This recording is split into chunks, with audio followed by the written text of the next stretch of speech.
Sé que todavía hay bancas que están vacías, pero estamos esperando que todos los hermanos se unan al grupo para poder adorar a Dios, hermanos. Hermanos, en esta mañana les voy a pedir que por favor inclinen sus rostros mientras yo leo el devocional, hermanos. Y dice así la palabra de Dios. Así está escrito y así fue necesario que el Cristo padeciese y resucitase de los muertos al tercer día, y que se predicase en su nombre el arrepentimiento y el perdón de pecados en todas las naciones, comenzando desde Jerusalén, y vosotros sois testigos de estas cosas. Por tanto, id y haced discípulos a todas las naciones, bautizándolos en el nombre del Padre y del Hijo y del Espíritu Santo, enseñándoles que guarden todas las cosas que os he mandado. Y he aquí yo estoy con vosotros todos los días hasta el fin del mundo. Pero recibiereis poder cuando haya venido sobre vosotros el Espíritu Santo, y me seréis testigos en Jerusalén, en toda Judea, en Samaria y hasta lo último de la tierra. Que Dios bendiga su palabra. Eterno Dios que estás en los cielos, en esta mañana te adoramos, exaltamos y bendecimos tu glorioso nombre. Señor, tú eres el Rey de todo el universo. Tú eres el creador de todas las cosas. En esta mañana, Padre, venimos a adorarte a ti, Señor, por los méritos de tu Hijo Jesucristo. Y venimos a exaltar el nombre de tu Hijo Jesucristo, Señor, en la comunión de tu Espíritu Santo. En esta mañana te pedimos, Padre, que sea tu Espíritu Santo, Padre, revelando a Cristo en nuestras vidas, Señor.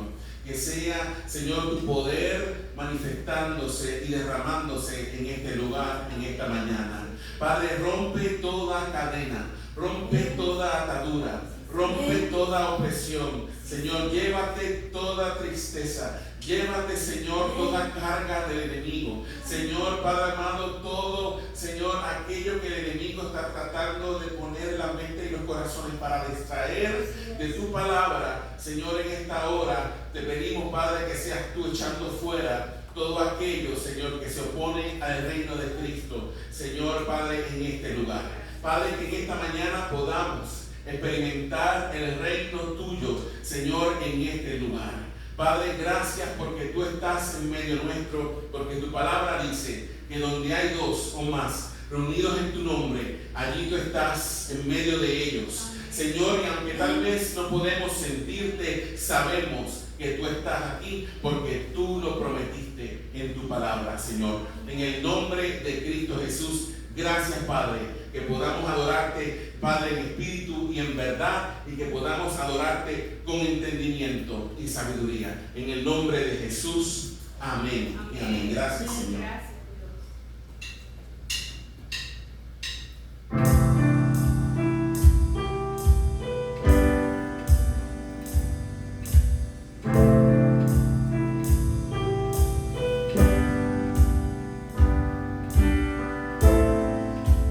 Preciosa sangre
quiero invitarlos a que abramos nuestras Biblias en el libro del profeta Isaías, en el capítulo 61, y vamos a leer los versos del 1 al 4. Isaías, capítulo 61, versículos del 1 al 4. Cuando lo tengan, me dicen amén.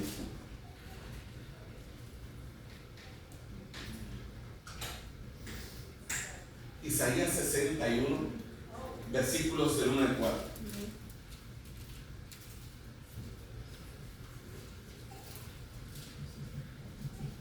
¿Lo tenemos todos? Vamos a leer esta palabra de manera alternada, de manera antifonal. Yo leo un versículo, ustedes leen el siguiente. Y leemos esta palabra en el nombre del Padre, y del Hijo, y del Espíritu Santo.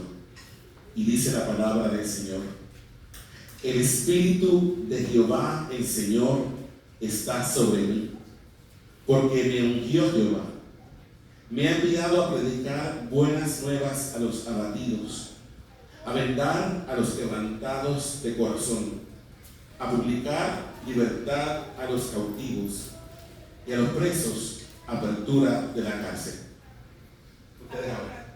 A proclamar el año de la buena voluntad de Jehová y la venganza de Dios, a consolar todos los a ordenar que a los afligidos de Sión se les dé gloria en lugar de ceniza, óleo de gozo en lugar de luto, manto de alegría en lugar del espíritu angustiado, y serán llamados árboles de justicia, plantío de Jehová para gloria suya. Todos juntos en el 4.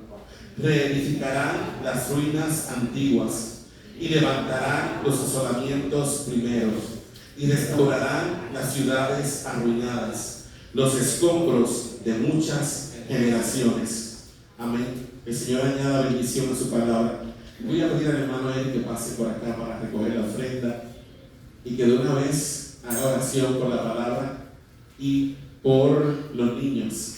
Amén. Y le voy a pedir a Cristóbal que allá atrás.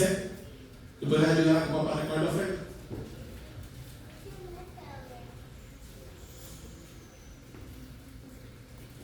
Hay que dar, hermanos. Padre Santísimo, que estás en los cielos, Señor, gracias, Señor, por este día. Gracias, Señor, porque nos has dado el privilegio de estar aquí, Señor. Reconocemos que nosotros somos la iglesia, Señor, por este es el lugar donde hemos escogido estar para escuchar tu palabra, para leer tu palabra. Y gracias, Señor, por la palabra que el pastor ha leído, Señor, porque sabemos que tu palabra es lo más importante en nuestra vida, Señor. Pues no solo leerla o no solo escucharla, pero hacerla también, Señor. Señor, también te pido, Señor, y me da gran alegría, Señor, por la cantidad de niños que están llegando a esta iglesia, Señor. Porque siempre en toda la cultura, en toda la sociedad, los niños son el futuro, Señor. Y si nos podemos entrenar bien, Señor, con tu palabra, sabemos que vamos a cambiar la cultura poquito a poquito, Señor. Te pido, Señor, por los padres que hagan su parte y también nosotros como iglesia que hagamos nuestra parte también para la vida de ellos. Ahora, Señor, gracias, Señor, por la semana de trabajo que tú nos has dado, Señor, y el que no tiene, Señor, proveer el trabajo, Señor, pero que también ellos te pidan y busquen, Señor, porque tú vas a abrir las puertas, Señor. Gracias, Señor, por cada persona que reconoce, Señor, que dar el diezmo y la ofrenda no es de dinero, Señor, es de amor y obediencia, Señor. Gracias, Señor, y el que reconoce también esa promesa sabe que hay una especial bendición detrás de eso, Señor. Gracias, Señor, te dejamos el resto de este culto en tus manos. En nombre de Cristo Jesús, amén. Amén.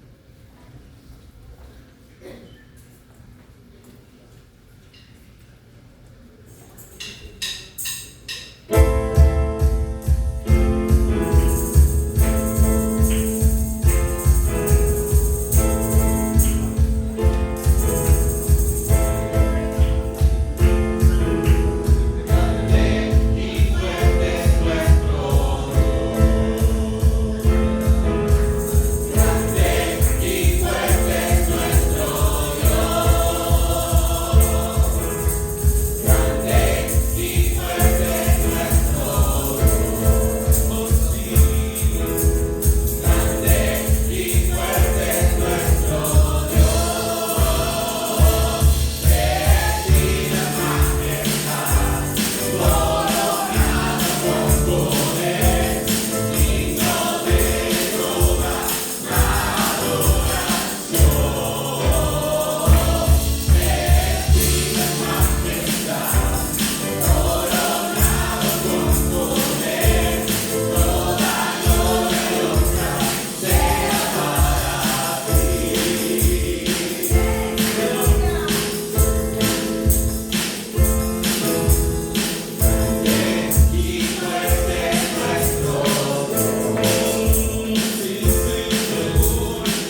Gracias, Padre.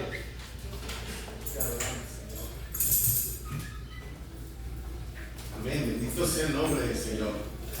¿Cuántos pueden alabar al Señor esta mañana? Bendito sea su nombre. Amén. Podemos sentarnos en esta mañana en la iglesia. Hoy es un día especial porque hoy tenemos bautismo. Dos hermanos nuestros hoy van a dar profesión pública de su fe a través de la ordenanza del bautismo. Dios los bendiga en esta mañana. Déjame ver qué visitas hay por aquí hoy. Yo veo una nena que no había visto antes por aquí, que dice tipo de sangre café. Yo estoy contigo. Esa es mi tipo de sangre café. ¿Cómo te llamas, hija? Emily, Dios te bendiga. Ponte de pie para que la gente te vea, que vea que eres linda. Amén. Un aplauso al Señor por Emily. Amén. ¿Tú sí habías venido antes? Sí, tú sí. Tú eres Benjamín, ¿verdad? Ese Benjamín, yo te he visto antes, pero a ti no. ¿Por qué te estás escondiendo? Mira cómo se esconde. Gabriel, Dios te bendiga, Gabriel. Un aplauso al Señor por Gabriel. Amén. Se está escondiendo, Gabriel.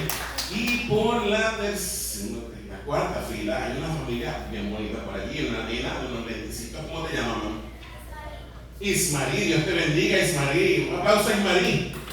Okay.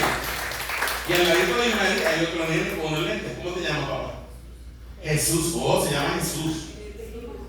Vinieron hace 2 domingos. A ver, que yo tengo un problema. Si hace 2 domingos yo posiblemente había trabajado y mi neurona no estaba en función. Pero qué bueno verte, hermana. Dios te bendiga mucho a ti y a la otra niñita. ¿Cómo se llama? Jesly, Dios te bendiga, oye. Amén, le damos gracias al Señor por eso. Y por acá está mi vecino, Miguel, Iña, Sacha, Daishalit y bebé, que se llama Liam. Vamos a dar un aplauso al Señor por ellos, amén. Dios me los bendiga, qué bueno tenerlos aquí hoy. Bueno, los niños ya se están yendo a su clase, amén. Váyanse por allá, está Ruti y está la hermana Zuli también. Así que pueden enseñar a los niños a su clase. Amén. Le damos gracias al Señor por este día de vida. Amén. Hoy estoy más despierto. Bendito sea el nombre del Señor. Amén. Porque Dios es bueno y para siempre es su misericordia. Amén. Así que, sin más, vamos a pasar a la palabra del Señor en esta mañana. Y yo quiero invitarlos a que ahí donde están, abramos nuestra Biblia en el Evangelio según Mateo, en el capítulo 16.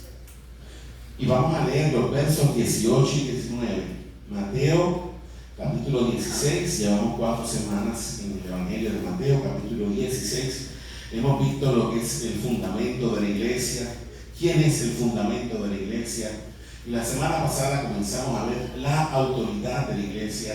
Y hoy, con el favor del Señor, vamos a terminar con el tema de la autoridad de la iglesia. Y cuando encuentren la palabra, les voy a pedir que nos pongamos de pie en reverencia a la palabra del Señor y al Señor de la palabra. Mateo capítulo 16, versículos 18 y 19.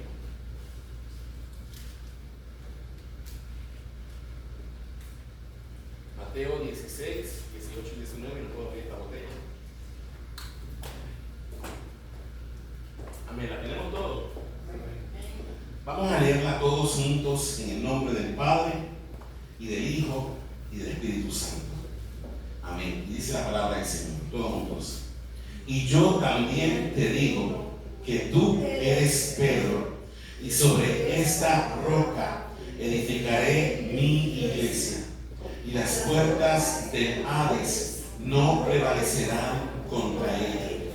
Y a ti te daré las llaves del reino de los cielos, y todo lo que atares en la tierra será atado en los cielos, y todo lo que desatares en la tierra será desatado en los cielos. Que el Señor añada la bendición a su santa palabra. Pon tu mano ahí sobre esa palabra del Señor y vamos a darle gracias al Señor por ella y pedirle al Espíritu de Dios que nos hable en esta mañana. Padre, en esta hora te damos gracias por esta palabra tuya que es bendita. Señor, en este momento te pedimos que tú abras los ojos de nuestro entendimiento, que abran nuestros corazones para que podamos recibir esta tu palabra. Te pedimos que tu Espíritu Santo, el que, Señor, de manera soberana reveló, Señor, e inspiró a los apóstoles y los profetas a escribir esta palabra de manera inerrante e infalible para nosotros. Que del mismo modo, Señor, el Espíritu Santo, Señor, nos alumbre a través de esta palabra y nos ayude, Señor, a vivir de acuerdo a ella. Padre, gracias por todo lo que tú haces en medio nuestro. Gracias porque estás con nosotros en este día. En el nombre de Jesús. Amén. Podemos sentarnos, mis hermanos. Amén. Y a manera de repaso voy a tocar rapidito de lo que hemos estado hablando en las últimas 4 semanas. Como les dije, el tema de hoy es la autoridad de la iglesia.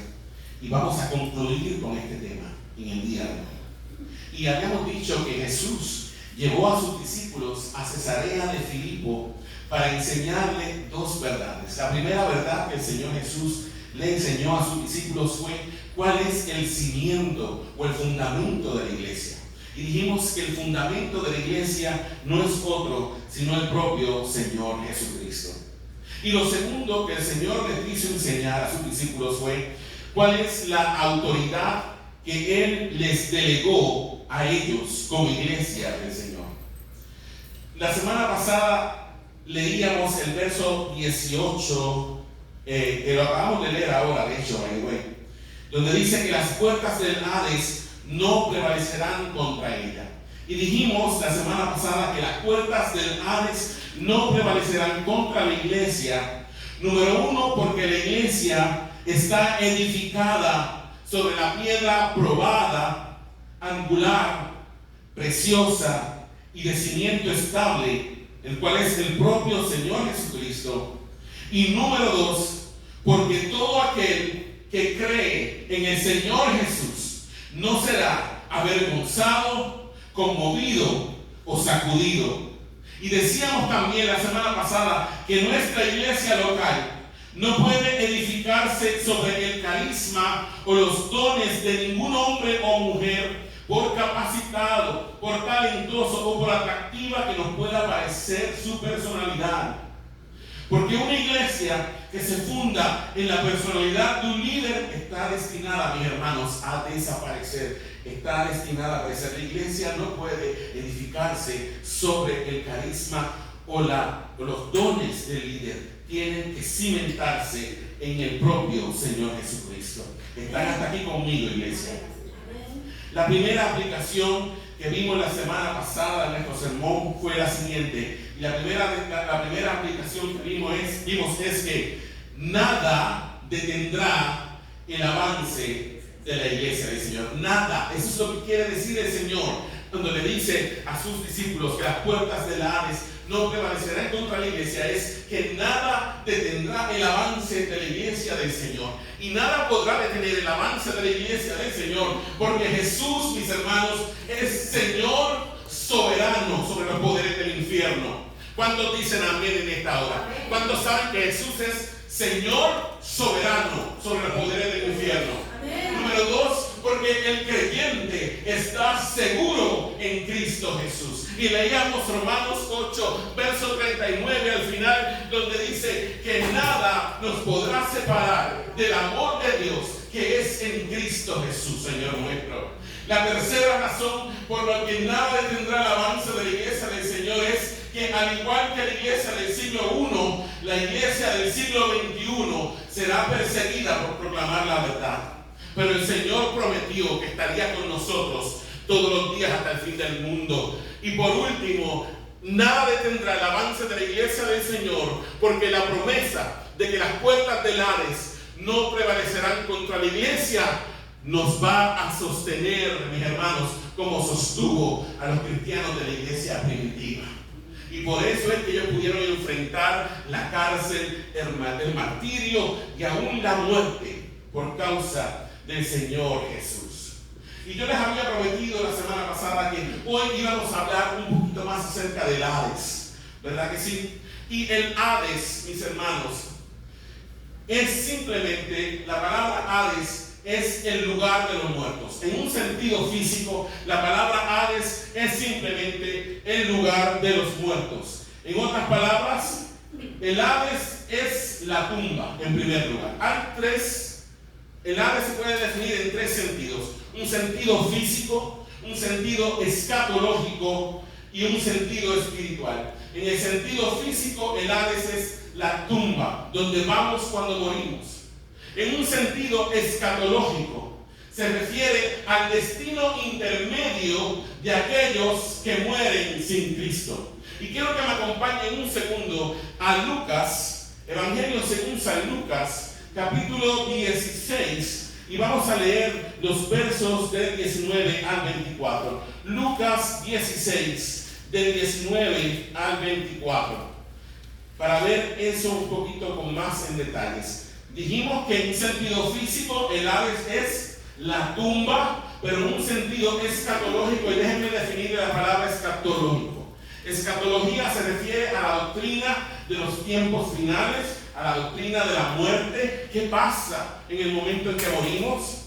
Lucas 16, del 19 al 24. Déjenme conseguirlo rapidito, iglesia. Cuando lo tengan, lo vamos a leer todos juntos. Lucas 16, del 19 al 24. Esta es la parábola del rico y Lázaro. Amén. Lo leemos todos juntos a la cuenta de 3. A la 1, a las 2 y a las 3. Dice la palabra del Señor.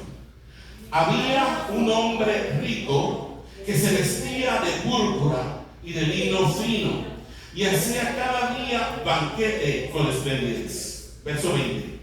Había también un mendigo llamado Lázaro que estaba echado a la puerta de aquel, lleno de llagas, y ansiaba saciarse de las migajas que caían de la mesa del rico, y aún los perros venían y le lamían las llagas. Verso 22. Aconteció que murió el mendigo y fue llevado por los ángeles al seno de Abraham. Y murió también el rico y fue sepultado. Verso 23, ¿qué dice? Y en el Hades, ¿dónde estaba él? En el Hades. ¿Qué pasó con él cuando estaba en el Hades? Dice allí. Alzó sus ojos, estando ¿en qué? En tormentos, y vio de lejos a Abraham y a Lázaro en su seno. Verso 24. Entonces él, dando voces, dijo: Padre Abraham, ten misericordia de mí y envía a Lázaro para que moje la punta de su dedo en agua y refresque mi lengua, porque estoy atormentado en esta llama. Entonces, ya hemos visto, número 1, que el Hades en el sentido físico se refiere a la tumba, pero en un sentido escatológico nos habla del estado intermedio del alma de aquellos que murieron sin Jesucristo. El estado intermedio del alma, mis hermanos, es el estado en que se encuentran las almas entre la muerte física y la resurrección final. Eso se llama como la doctrina del estado intermedio. ¿Ok? Porque es lo que ocurre entre la muerte y la resurrección. Nosotros estamos esperando la resurrección. Pero ¿qué pasa con los muertos que mueren en el Señor o sin el Señor? Entre la muerte y la resurrección, ¿qué pasa entre ellos? Pues mi hermano, la Biblia es clara.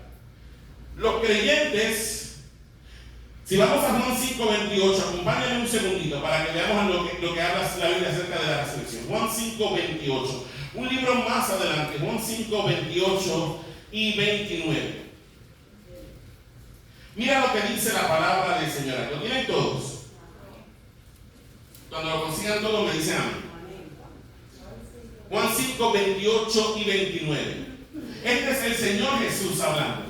Mira lo que dice el Señor Jesús a la cuenta de 3, a la 1, a las 2 y a las 3. ¿Qué dice? No os maravilléis de esto, porque vendrá hora cuando todos los que están en los sepulcros oirán su voz. ¿Qué dice allí? Todos los que están en los sepulcros oirán su voz. Quiere decir que todos los muertos el día final se levantarán de sus tumbas porque van a oír la voz del Señor llamándolos. Pero ¿qué dice en el verso 29? Dice, y los que hicieron lo bueno saldrán a resurrección de vida, mas los que hicieron lo malo a resurrección de condenación. Entonces los que murieron en Cristo van a resucitar para ir y estar siempre con el Señor, en cuerpo y alma, mi hermano. Como Cristo se levantó de la tumba en cuerpo y alma, y Cristo está en el cielo con un cuerpo glorificado, los creyentes también vamos a ser levantados de nuestros cuerpos mortales, de nuestra tumba en un cuerpo glorificado. Pero los que murieron sin Cristo también van a levantarse de su tumba. Y dice el libro del Apocalipsis que en cuerpo y alma serán arrojados al lago de fuego y azufre. Ese es el destino final de todo ser humano, o en la presencia de Cristo en un cuerpo glorificado, o en cuerpo y alma en el lago de fuego y azufre. Pero lo que pasa entre la muerte física y la resurrección de los muertos es lo que se conoce como el estado intermedio. ¿Están hasta aquí conmigo, iglesia? Entonces, el periodo entre la muerte física y la resurrección, que quiero que escuche esto, no es un estado inconsciente. Hay iglesias que enseñan que cuando uno se muere, se fue a dormir. Se fue a dormir y ya te dormiste, se fue en el sueño, está en el descanso. Hermano, lo que Lucas nos enseña en la parábola de Rico y Lázaro es que uno en el estado intermedio está consciente. Mire lo que le pasó al rico. Dice que el rico, estando en el Hades, estaba en tormentos. Y dijo, Padre Abraham, manda a Lázaro para que moje con su dedo mi lengua, porque me estoy atormentando en esta llama. Entonces, el estado intermedio es un estado consciente. Es un lugar de espera hasta el día del juicio. Escucha esto. Es un lugar de espera hasta el día del juicio. Las almas regeneradas, escucha esto, las almas regeneradas, es decir, los que han creído en Jesús como Señor y Salvador, van a la presencia de Dios. Acompáñame a Filipenses 1, del 21 al 24. Filipenses capítulo 1, del 21 al 24. Un poquito más adelante en el Nuevo Testamento. Este es el apóstol Pablo hablando. Filipenses 1, del 21 al 24. ¿Lo tienen conmigo? Lo leemos todos juntos a la cuenta de 3, a la 1, a las 2 y a las 3. ¿Qué dice el apóstol Pablo? Porque para mí el vivir es Cristo y el morir es ganancia. Verso 22. Mas si el vivir en la carne resulta para mí en beneficio de la obra, no sé entonces qué escoger. Verso 22. Mira lo que dice. Él dice, para mí vivir en esta carne es Cristo y morir para mí es una ganancia. Pero si es más provechoso para ustedes que yo esté aquí en la tierra, pues yo no sé entonces qué escoger, dice él. No sé qué escoger, porque las dos cosas me gustan. Me gusta estar aquí y serles de provecho, pero a la vez quisiera estar con Cristo. Verso 23 que dice él, porque de ambas cosas estoy puesto en estrecho. Filipenses 1:23. Porque de ambas cosas estoy puesto en estrecho, dice él, teniendo deseo de partir y estar con Cristo, lo cual es muchísimo mejor. Verso 24. Pero quedar en la carne es más necesario por causa de vosotros. Entonces el apóstol Pablo nos enseña que él quisiera morir y estar en la presencia del Señor, pero al mismo tiempo él sabe que era necesario en la tierra por causa de quién, de los hermanos. ¿Usted me está entendiendo? Entonces no hay un tal estado inconsciente en el que yo me voy a dormir. La Biblia no enseña eso. La Biblia sí enseña que vamos a un lugar intermedio y vamos a estar conscientes. ¿Ok? Las almas no regeneradas van a prisiones de oscuridad el infierno o el Hades, como vimos en la historia de Rico y Lázaro. Es como, por ejemplo, cuando a una persona la sentencian a pena de muerte, la dejan por ahí suelta. Mientras tanto, en lo que se cumple la sentencia, ¿no? ¿Dónde está esa persona? En la cárcel, esperando ¿qué? El juicio final, esperando la consecuencia, el castigo de su muerte, de lo que hizo, del crimen. ¿Está conmigo? Entonces, ese estado intermedio es un lugar de espera entre la muerte y el destino eterno final. ¿Está conmigo? Entonces, mi hermano, la muerte física no es nuestro destino final. No, nuestro destino final, si estamos en Cristo, es estar en cuerpo y alma en la presencia del Señor. ¿Hasta aquí está conmigo, iglesia? Ok, entonces vimos ya, dale para atrás, Nacho, que el Hades es el lugar de los muertos, que en un sentido físico se refiere a la tumba, pero que en un sentido escatológico se refiere al destino intermedio de aquellos que mueren sin Cristo, pero también hay un tercer sentido de la palabra Hades. Y la palabra Hades, en un sentido espiritual, se refiere a quién, mis hermanos, al reino de las, ¿qué dice ahí? ¿El reino de qué? De las tinieblas.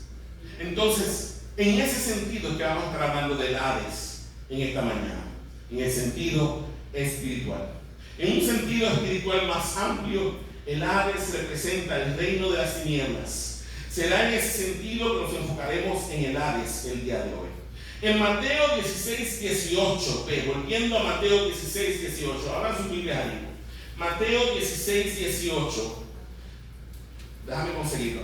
Ok, ya lo encontré. En Mateo 16, 18, da la impresión de que Jesús presenta al Hades como una ciudad amurallada, o tal vez mejor aún como una fortaleza o una prisión impenetrable tipo Alcatraz. ¿Ok? Cuando lee usted ese capítulo, dice, y las puertas del Hades no prevalecerán contra ella, daría la impresión de que Jesús presenta al Hades como una ciudad amurallada o como una prisión tipo Alcatraz. ¿Están hasta aquí conmigo? ¿Por qué pensamos esto, mis hermanos? Porque presenta al Hades como un lugar con puertas. Y dice que las puertas del Hades no prevalecerán contra la iglesia. Te pregunto yo en esta hora, ¿para qué sirven las puertas? ¿Qué función tiene una puerta en tu casa? ¿No, cómo es? No dejar salir. Para entrar, para salir, ¿verdad que sí? Entonces, antes de acostarse por la noche en su casa, ¿qué usted lo primero que hace? Le chequea la puerta y le echa ¿qué? El seguro. Y si tiene el sistema inteligente, usted chequea en el celular. Déjame poner el seguro. Ah, ok, está bueno. Y después pone la alarma. Pero ¿cuál es la primera defensa contra los que vienen a robarle a usted?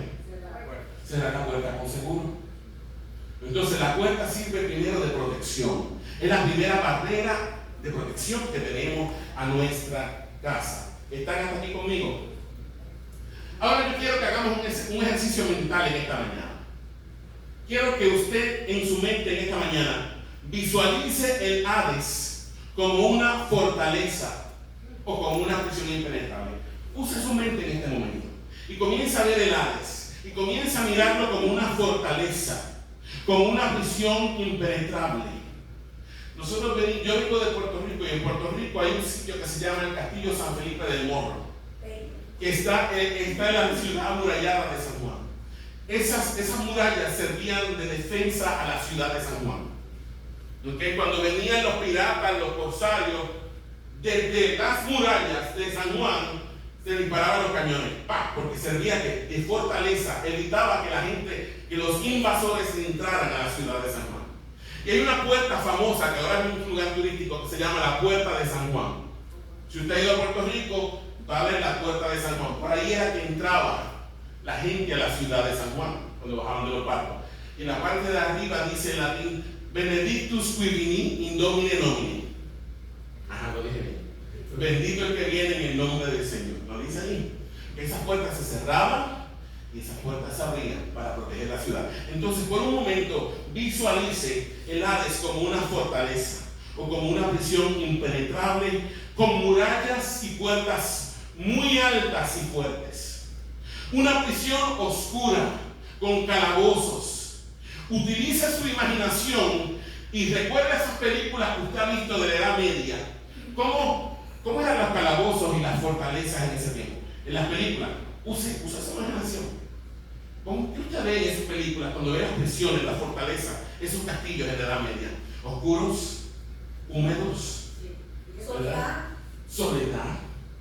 ¿Cómo estaban los prisioneros dentro de esas cárceles? ¿Estaban limpiacitos? No. ¿Dormían en cama?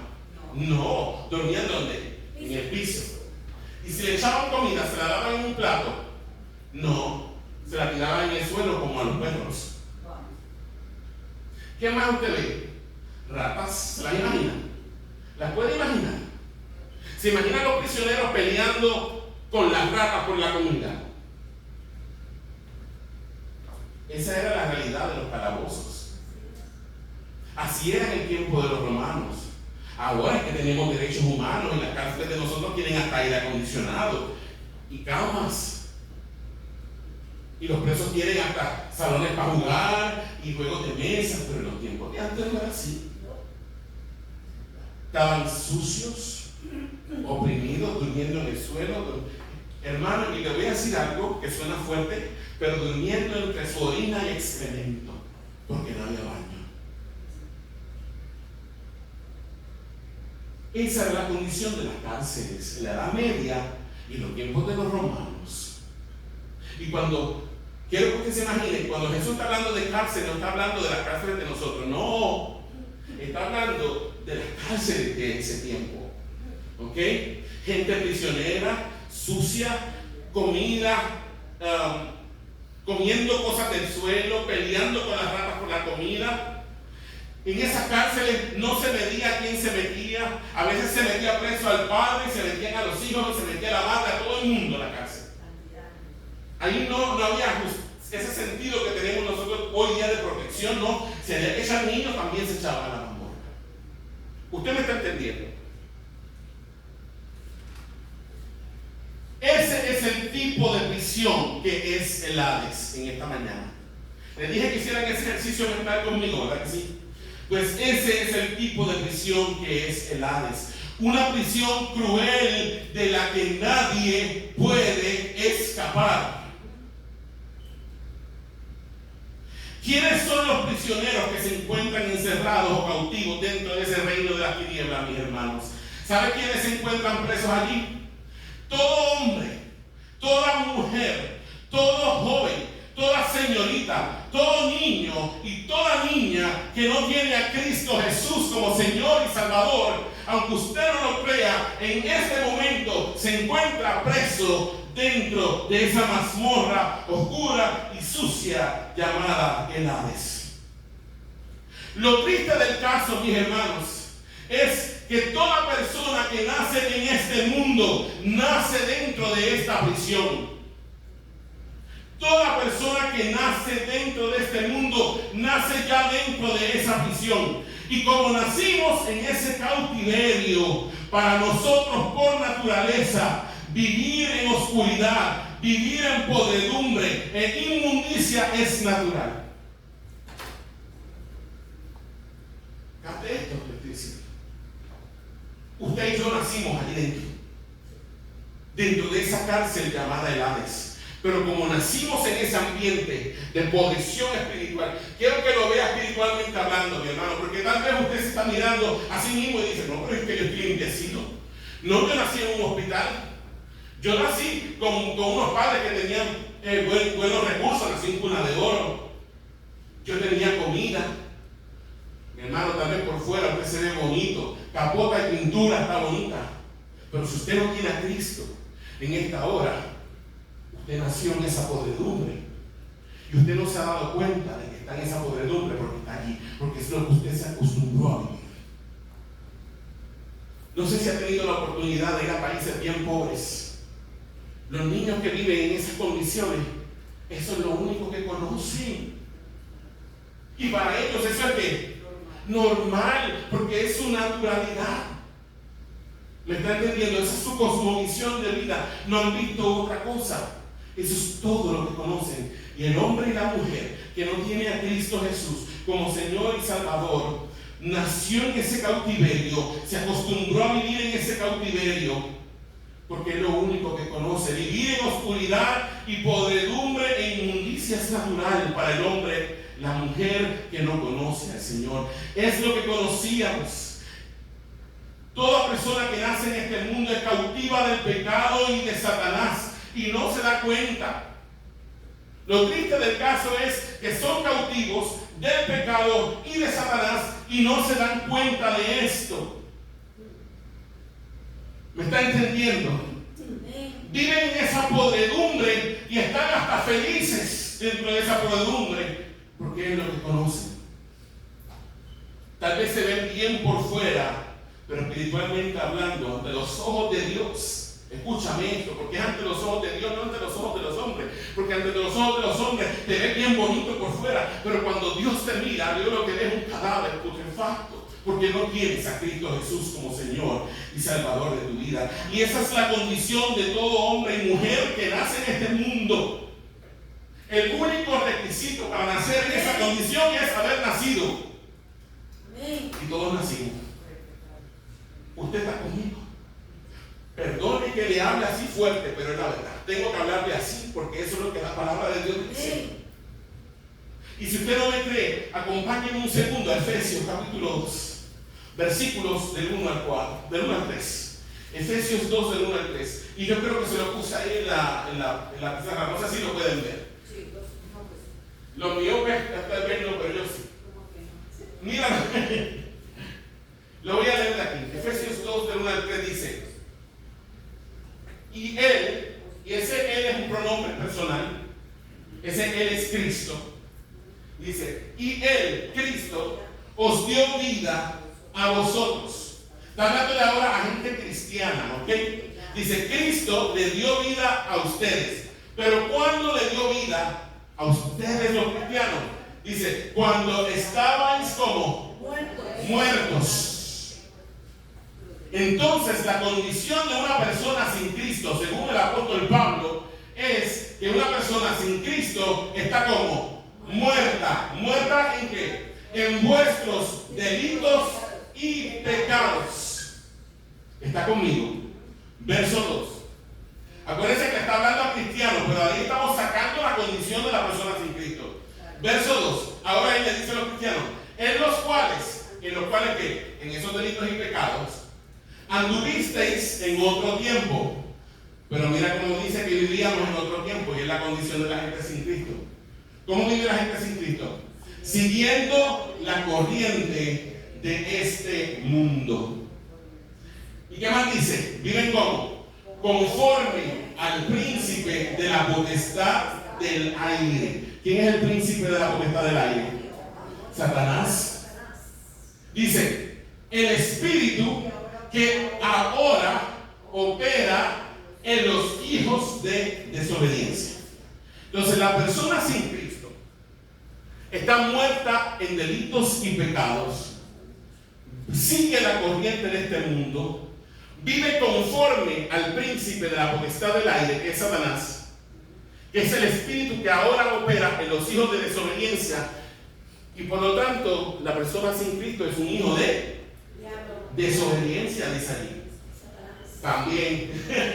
Pero estamos pasándonos aquí en el pasaje. Mira lo que dice en el verso 3, le habla a los cristianos, dice: entre los cuales también todos nosotros, es decir, cristiano, no te escapas, porque tú también, todos nosotros, que dice allí, vivimos en otro tiempo. ¿Cómo vivíamos? En los deseos de nuestra carne, haciendo que la voluntad de la carne y de los pensamientos, y éramos por naturaleza, ¿qué cosa? Hijos de ira, lo mismo que los demás. Hermano, amigo que estás aquí, si no tienes a Cristo en esta mañana, esa es tu condición. No lo digo yo, lo dice la palabra de Dios. ¿Ok? La buena noticia, mi querido hermano, es que si tú estás aquí en esta mañana, El Señor te trajo aquí. Y te trajo porque hay esperanza para ti. Porque no tienes que permanecer en esa condición. No tienes que permanecer allí. Jesús, hablando en una ocasión con un grupo de religiosos que pensaban que eran buenos y justos delante de Dios y que tenían el cielo gano por sus buenas obras, les dijo en Juan 8:44: vosotros sois de vuestro padre el diablo y los deseos de vuestro padre queréis hacer. Entonces las personas que no tienen a Cristo, Jesús los llama. Mi hermano, en Juan 8:44 Jesús no le está hablando a gente pecadora. Jesús le está hablando a gente religiosa que se creían que tenían el cielo gano porque eran hijos de Abraham, y segundo, porque hacían buenas obras. Y Jesús le dice: no, ustedes no son hijos de Abraham, ustedes son hijos de su padre el diablo, y los deseos de vuestro padre quieren hacer. Entonces, la gente sin Cristo no se da cuenta, pero vive para hacer los deseos de ¿quién? De su padre. Entonces, tenemos que entender algo de esta mañana. Se nos ha enseñado que todos somos hijos de Dios. Y hermano, no es cierto. No todos somos hijos de Dios. Todos somos criaturas de Dios porque fuimos hechos por Él a imagen y semejanza. Pero no toda persona que nace en este mundo es hija de Dios. Solamente hay una manera de entrar a la familia de Dios. Y la manera para entrar en la familia de Dios se encuentra en Juan 1, versos del 11 al 13. Búscamelo por ahí, Nacho. O ¿quién está? Ivana, primera que está ahí. Pasamos uno más. Juan 1, del 11 al 13. Está hablando de Jesús aquí. En el verso 11 que dice, todos juntos: a lo suyo vino, y los suyos no le recibieron. ¿Qué quiere decir el verso 11? Que Jesús vino a lo suyo. O sea, cuando Jesús se encarna, Él viene a la tierra que Él hizo, ¿verdad que sí? Por eso dice, a lo suyo vino. O sea, Él vino al mundo que había creado. ¿Pero qué dice ahí? A lo suyo vino, y los suyos, ¿qué pasó? No le recibieron. ¿Quiénes eran los suyos? El pueblo de Israel. El pueblo con el cual Dios estableció un pacto en el Antiguo Testamento. Pero hay una palabra de 3 letras aquí en el verso 12 que es una palabra de esperanza. A lo suyo vino, y los suyos no le recibieron. ¿Pero qué dice aquí? ¿Qué palabra es esa de 3 letras? Más. Y esa palabra de 3 letras es un pero. No todos los peros son malos. Hay peros malos, pero ese no es malo. A los suyos vino y los suyos no le recibieron. Pero a todos los que le recibieron, refiriéndose a Jesús, a los que creen en su nombre, les dio ¿qué? Potestad. ¿Y qué es la palabra potestad? El derecho. ¿De qué? De ser hechos hijos de Dios. Verso 13 que dice: los cuales no son engendrados de sangre, ni de voluntad de carne, ni de voluntad de varón, sino de Dios. Entonces,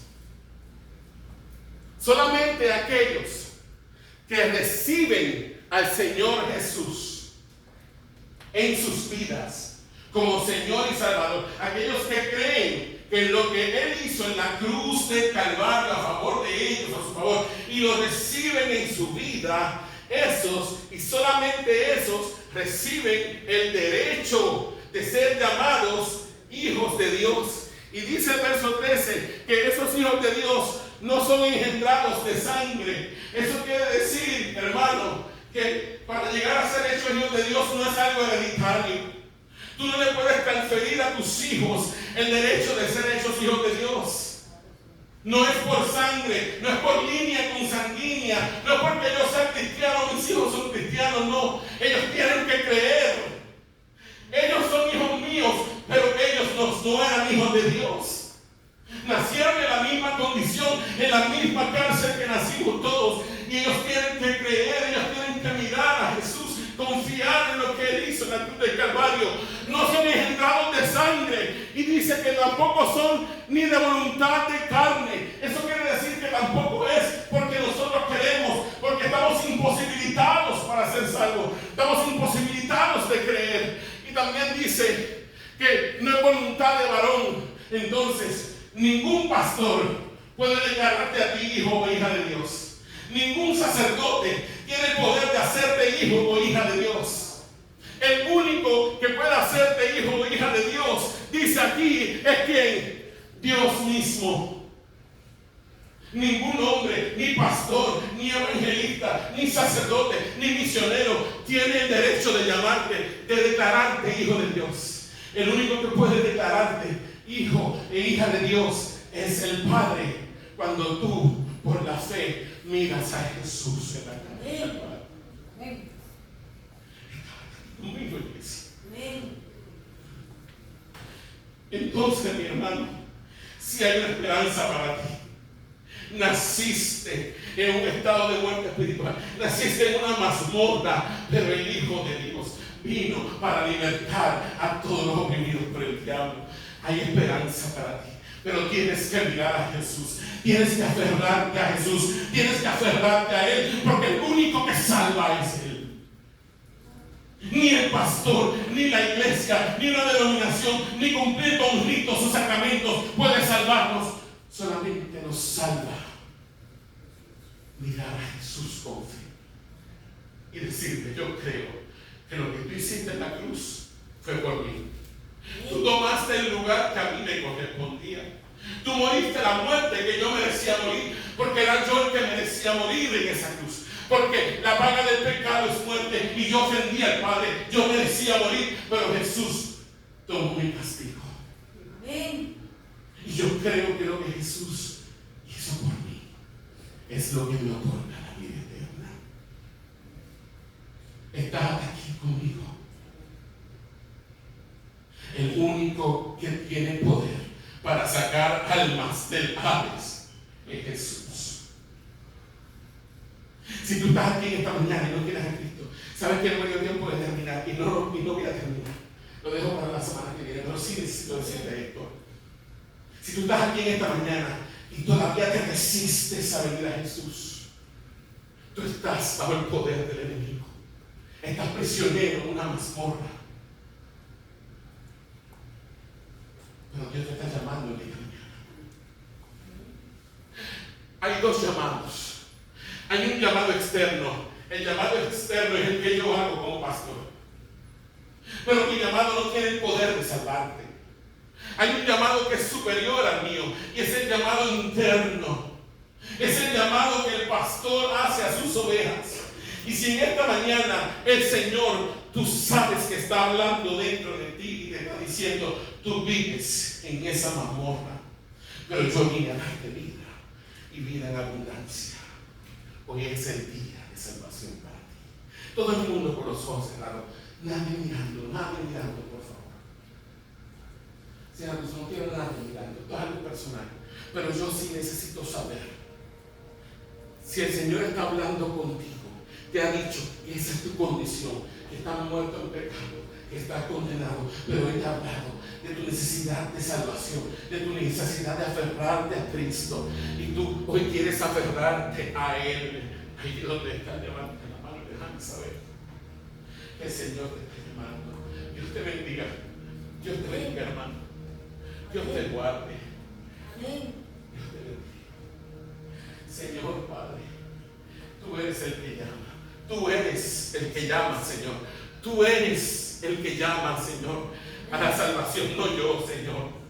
Padre amado, te presento esta vida que he levantado sus manos en esta mañana. Eres tú el que ha estado hablándoles, Señor. Padre, en el nombre de Jesús te pido, Señor, que tú me le reveles cada día en Cristo. Padre, que puedan, Señor, experimentar el gozo de la salvación. Señor, que puedan aferrarse, Señor, al arca que es Cristo Jesús, al único que salva, al único que perdona pecados, al único que liberta al cautivo, Señor, al único, Señor, que rompe cadenas de opresión. Señor, en esta hora vengo contra toda opresión del enemigo, Señor, que mantiene la mente y los corazones atados, Padre. Señor, atados a tradiciones, tratados a mentiras, atados a pecados, Señor, Padre amado, que no quieren soltar. En el nombre de Jesús, Señor, rompe toda cadena de opresión en esta mañana, Padre. Por el poder de Jesucristo, Señor, que tu Espíritu Santo, Señor, va a dar una obra regeneradora en cada corazón y en cada alma, Señor. En el nombre de Cristo Jesús. Amén. Si tú levantaste, mantente ahí los ojos cerrados, puedes ir más, hermanos. Si tú levantaste tu mano en fe en esta hora, al final del servicio, yo sé que tenemos un día cargadito, tenemos varias cosas que hacer. Pero si quieres luego del servicio hablar conmigo, hay un testamento de mí. Yo no como gente, yo soy bien accesible. Tengo cara de pitbull, pero soy bien accesible. Pacientes me dicen que tengo cara de pitbull y se lo creo, pero tengo un corazón sensible. Estoy llorando y riéndome. Padre, gracias. Te adoramos. Te adoramos. Gracias por la vida que tú adoras. Gracias por los corazones. Todo eso. Gracias. Señor, te adoramos. Tienes poder, Señor, para romper las puertas del Hades. Tú destruyes las puertas del Hades. Las puertas del Hades no prevalecerán. No prevalecerán contra la iglesia. La iglesia va a triunfar. Señor, aún en medio de la adversidad, aún en medio de la persecución, aún en medio del dolor, aún en medio del martirio, la iglesia va a triunfar porque estamos en Cristo. Gracias, Padre. Gracias. Gracias. El Señor borra el pasado, ¿sabes? El Señor borra el pasado. No importa cuál haya sido tu pecado, no importa cuánto hayas ofendido a Dios, el Señor está con sus brazos abiertos, dispuesto a recibir a todo aquel que viene en fe. Juan 6:37 dice: ninguno puede venir a mí si el Padre que me envió no me trajera. Y el que a mí viene, yo no lo echo fuera. El Señor no echa fuera a nadie que en fe se acerca a Él, que en fe toca el borde del manto del Señor. Él no cierra su verdad. Él dice que Él es la fuente de agua viva. La fuente está abierta, está allí para todo aquel que cree. Venga, tome del agua de la vida gratuitamente. Te adoramos, Señor Padre, en el nombre de Jesús. Gracias, Señor. Amén. Yo quiero pedirle a la hermana Antonieta y a mi hijo que este pase.